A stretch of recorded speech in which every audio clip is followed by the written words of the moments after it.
Matt is with us in Richmond, Virginia. Hey, Matt, welcome to the show. How can I help? Hi, Dave. Absolute honor and privilege to be on here with you. So thank you very much. Thank you. I'm a part owner of a real estate development group. So I've got two other partners. We primarily develop multifamily communities from the ground up, and we've grown and scaled a good bit over the past 5 years or so. We've got about 15 employees, and our top line is about $4 million, give or take. My big question for you is, you've had a huge impact on my life on the personal side as far as how to treat finances and debt. And my question is, how do I implement that conviction, or how would you advise implementing that conviction with debt to a growing business when the business I'm in, by nature, real estate development, the industry is largely dependent on debt. So, when we do projects, we're usually raising money for equity, as well as getting a construction loan. And I think we've grown and scaled. What size is your average project? That's $20 to $40 million. It really kind of depends, but they're sizable ground up construction. Yeah. So you're raising equity of that $25 million. How much? Typically 30 to 40%. That number's gone up as the cost of construction debt, has gone up as well. Now, are these are these construction loans non-recourse? I know the permanents can be non-recourse, but are the construction loans non-recourse? Some personal recourse, which I think that's a big thing we're moving away from, just as we've kind of grown. Mm-hmm. But just curious, I know you're very experienced in the real estate world as well, but as we're kind of in that industry, that's what we do. And as we're growing, it just seems like it's just something I wrestle with.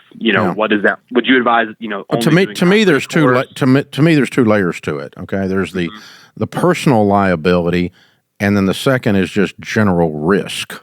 Okay, and from a general risk perspective, more debt equals more risk. Period. No debt equals almost no risk. Okay, there's other risks, but not any debt risk. Mm-hmm. And so there's the risk perspective that obviously if you raised more equity and had a smaller loan to value ratio, then you had a 30% loan to value ratio instead of a 70, as an example. Your risk goes down because your cash flow goes up, and until you get it finished out, because you're doing new projects ground up and actually create cash flow, it takes sometimes 2 years. Yep. And so, somebody's eating that cash flow, and the more of that's equity based, there's no cash flow problem. So your pro forma eats itself out from the inside, the more highly leveraged you are. Agreed? Yeah. I think depending on, the structure, but but something's got to service the freaking debt. And the more debt there is, the more of an alligator you've got until you actually put renters in the thing. So, so that's one issue, is I'm going to move in general terms more towards equity than you all have, if I'm you, because I think you're right on the bubble. You're pretty highly leveraged for a developer. And how old are you guys? About 34, 35. Yeah, that's the average group, the leaders? Okay. All right. So here's my perspective at 63 from having done real estate since 1978. Yep, I want to hear this. My perspective is that the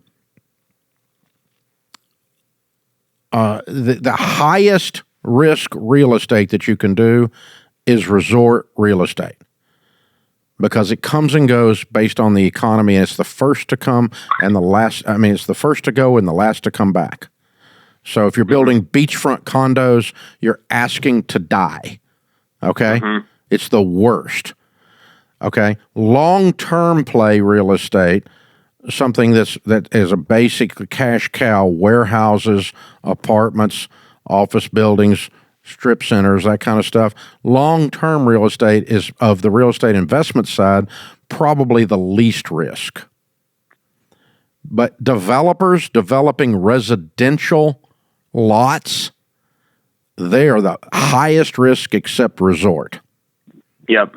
If you're a developer right now sitting on, 500 lots and you don't have that equity position set and you don't have the cash flow structure, this current slowdown is going to take you down.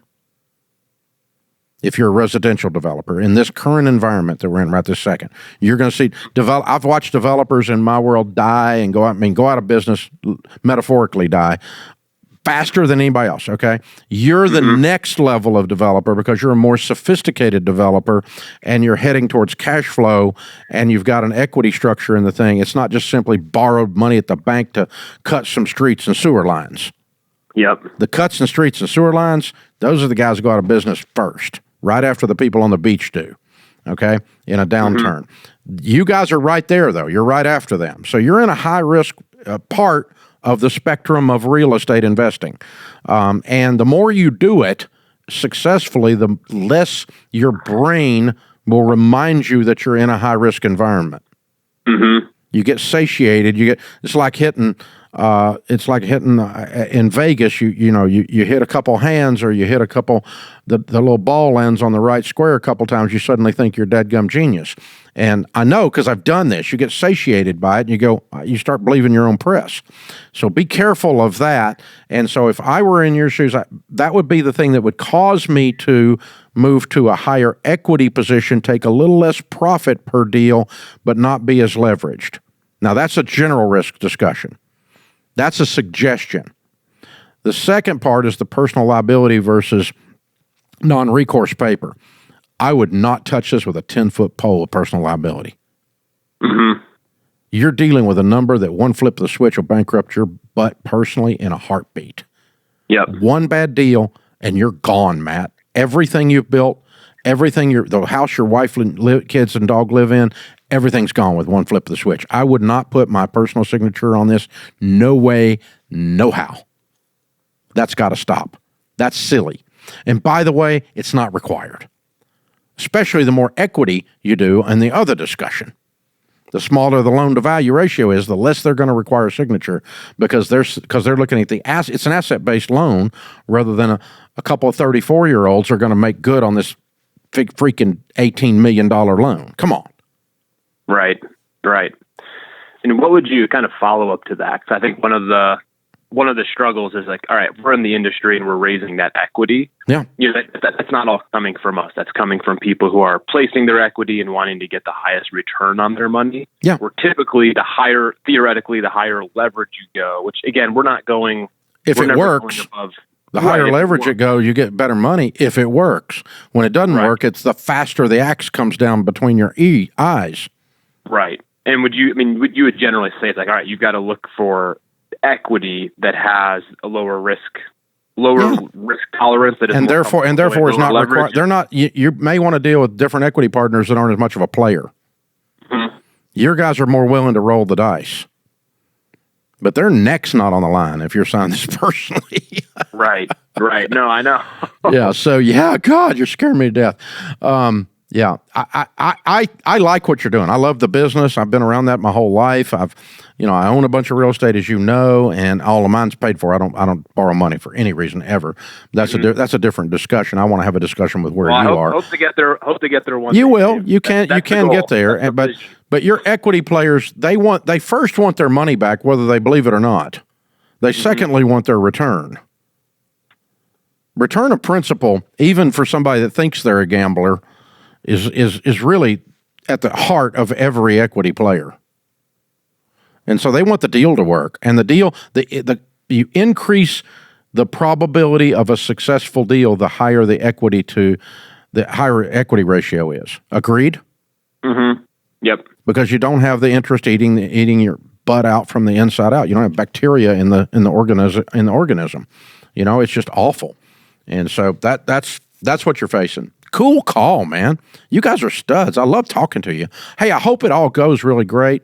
I would just limit my general risk the way we talked about, and then I 100% would get out of the personal risk business.